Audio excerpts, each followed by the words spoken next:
S'il existe différents types de questions, comme les questions philosophiques ou fondamentales, les questions scientifiques, les questions techniques et les questions pratiques, il existe en fait différents types de discours qui produisent ces différents types de questions. Dans le cadre du cours, l'idée n'est pas de devenir un spécialiste de ces distinctions, mais d'être en mesure de connaître qu'est-ce qui distingue la philosophie de la science et de la religion, et aussi qu'est-ce que ces trois types de discours ont en commun. Voyons donc les différences et les similitudes entre ces trois types de discours sur la réalité. Précisons, chacun de ces discours a ses particularités, ses forces et ses lacunes.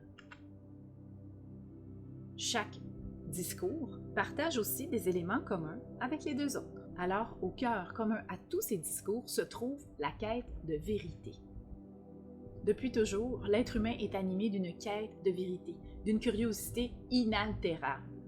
Au départ, science, religion et philosophie sont une seule et même chose, qui sont tout concentrés, un peu comme l'univers au début du Big Bang, sont tout concentrés dans une seule chose, c'est-à-dire la mythologie. Les récits mythologiques contenaient effectivement des explications sur l'origine de la vie, du monde, des phénomènes naturels. Ils contenaient aussi des réponses aux questions fondamentales, pourquoi l'être humain est si différent des autres animaux, comment se comporter, comment agir, comment bien vivre ensemble. Et la mythologie répondait aussi au sens mystique, donc au besoin de l'être humain de se relier à un tout plus grand. Alors au départ, comme nous l'avons vu, tous ces discours étaient concentrés dans la mythologie. Arrive la philosophie dans un contexte bien particulier, en Grèce antique, du moins pour notre tradition occidentale, et à ce moment-là, commence à se séparer la philosophie de la religion, qui était dans le fond la mythologie à l'époque. Dans ce mouvement de distance, on peut dire qu'est née la religion, qui traitait des dieux, qui parlait du divin, et est née la philosophie, qui remettait en question les histoires auxquelles tout le monde croyait. À l'origine, philosophie et science sont encore une seule et même chose. La science, à proprement parler, avec sa méthode expérimentale, va apparaître plus tard. Les philosophes en Grèce antique posent des questions scientifiques et des questions philosophiques dans leur démarche de rationalité. On peut dire que science et philosophie sont une seule et même chose parce que les philosophes cherchent à expliquer les phénomènes de la nature et aussi les phénomènes humains par des explications naturelles et sans recourir donc aux explications surnaturelles, comme par exemple l'intervention des dieux. Compte en commun, science et philosophie.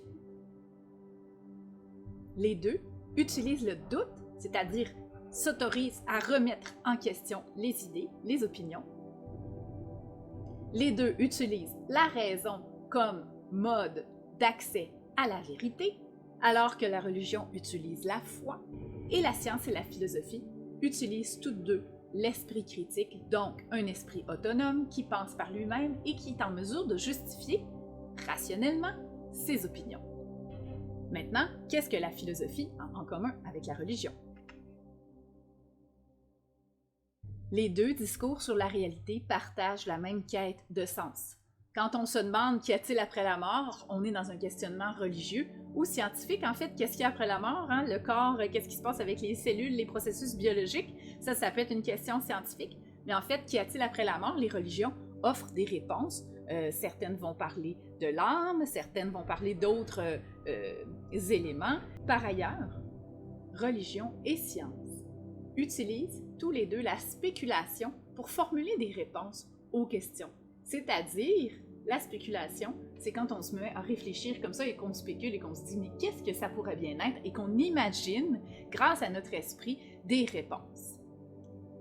Du côté de la science, il y a de la spéculation, mais ce qui caractérise vraiment la méthode, la démarche scientifique, c'est l'expérimentation et l'observation par les sens et nos instruments techniques des phénomènes. Donc, on va peut-être spéculer un peu pour imaginer des théories, mais on va mettre à l'épreuve les théories en allant observer concrètement, empiriquement, disons-nous, les phénomènes.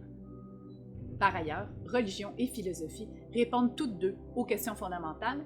La religion y apporte des réponses déjà faites révélées dans les textes sacrés, la philosophie y apporte des réponses dans une démarche d'esprit critique et de dialogue où les humains construisent ensemble les réponses aux questions fondamentales qu'ils se posent. Maintenant, est-ce que science et religion ont quelque chose en commun? En fait, pour certains philosophes comme Bertrand Russell, il n'y a rien de commun et de compatible entre la religion et la science.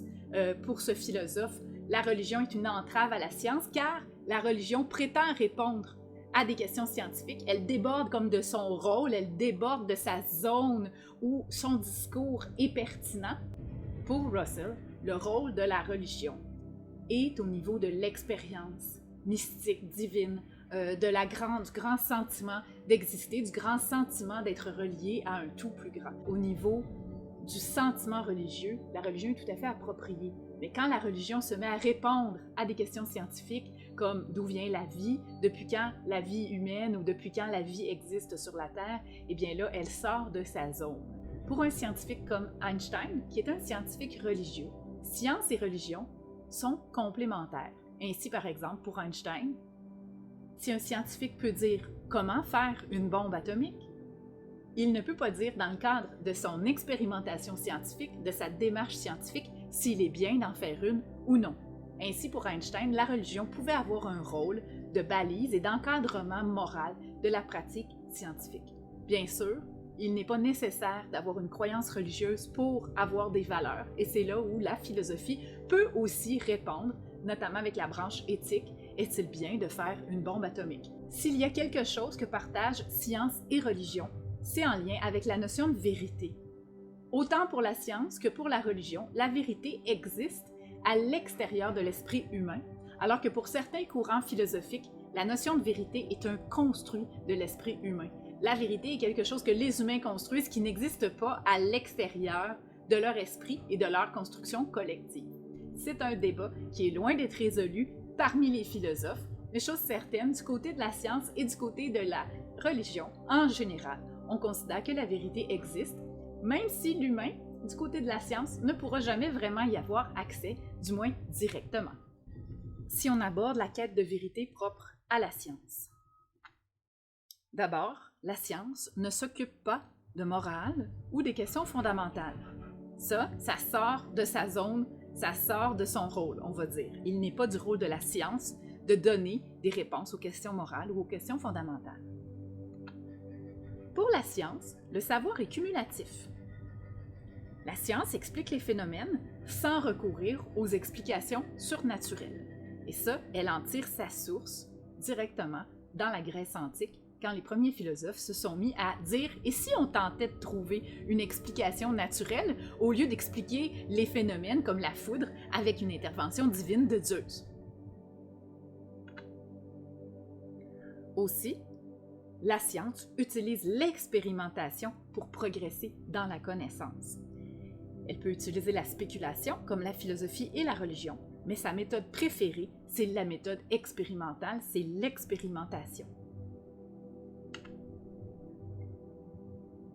Nous avons dit que chacun des discours avait ses forces, ses particularités et aussi ses lacunes. En fait, on pourrait parler en termes de danger. Le danger principal qui guette la science serait l'inconscience. C'est Rabelais qui disait la citation « Science sans conscience n'est que ruine de l'âme ». Ça donne des choses vraiment pas belles, de la science sans conscience. Pensons par exemple au génocide nazi. Une des choses les plus horribles dans cette situation terrible qu'est le génocide nazi, c'est qu'il a été fait minutieusement, scientifiquement et technologiquement. Le régime nazi était hautement scientifique, hautement technologique. La puissance de ce régime, autant sur le plan des communications avec les médias que sur le plan des infrastructures pour opérer le génocide, était technoscientifiquement très avancée. Les chambres à gaz, par exemple, les produits chimiques produits en laboratoire. Donc, c'est des scientifiques et des technologistes qui ont été mis à contribution pour rendre les choses efficaces. Ce qui est terrible, c'est que même pendant les opérations, pendant les exécutions dans les chambres à gaz, le régime a dit « Hey les ingénieurs, augmenter l'efficacité des chambres à gaz. Ça va pas assez vite, les gaz s'évacuent pas assez rapidement, on n'est pas capable de tuer assez de monde dans un temps donné. Les ingénieurs du régime sont retournés sur leur planche à dessin et ont conçu des chambres à gaz plus efficaces, avec des méthodes de ventilation plus technologiquement avancées pour être plus efficaces. Alors la quête d'efficacité et la démarche, la découverte scientifique et la découverte technologique, si elle n'est pas balisée par une réflexion éthique, morale ou religieuse qui mettrait un cadre limitant à ce genre d'action inhumaine, eh bien, elle est dangereuse. Donc, c'est le danger principal de la science étant l'inconscience. Le danger principal de la science étant agir, découvrir, faire des découvertes, mais sans conscience de à quoi servent mes découvertes, à qui ça sert quel projet, ça fait réaliser quel monde.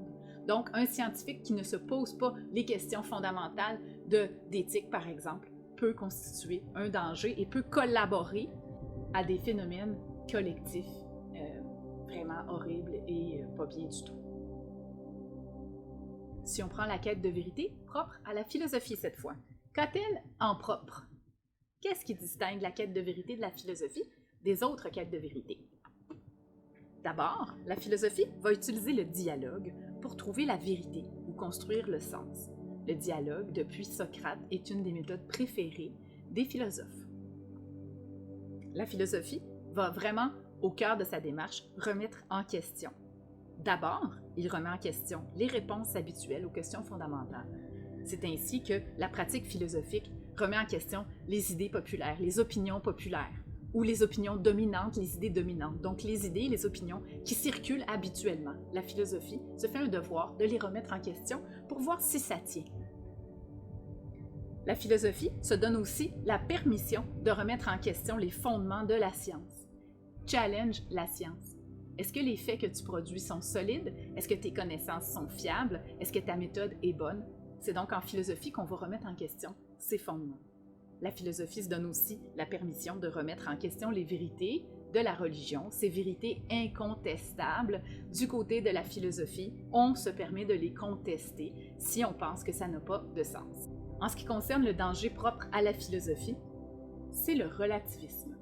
Le relativisme, poussé à l'extrême, c'est de dire que toutes les idées se valent et qu'il n'y a pas une idée meilleure qu'une autre. Quand on est en philosophie, on explore, on est créatif, on est ouvert à toutes les idées.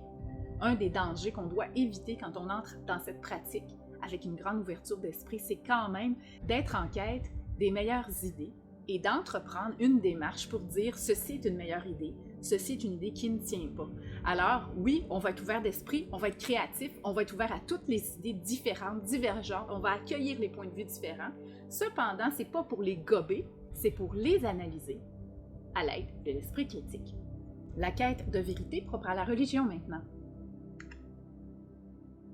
Dans sa quête de vérité, la religion impose une morale à suivre à la lettre. L'origine de la vérité dans la religion, elle est révélée par Dieu. Pour nous, aujourd'hui, si on veut savoir la vérité, il faut se retourner vers les textes sacrés. C'est là qu'elle se trouve. Cette vérité, elle est incontestable et les croyants de la religion sont portés par la foi. Ce n'est pas un acte de raison ou de remise en question, c'est un acte de foi. Donc la foi, c'est le sentiment profond, la conviction profonde des vérités religieuses. On s'entend que c'est absolument différent.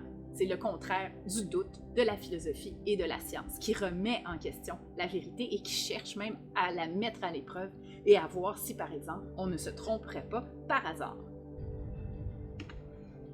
Le danger de la religion, c'est le dogmatisme. Le dogmatisme c'est un mot construit à base du mot dogme, et un dogme, c'est une vérité absolue et incontestable qui fonde la religion.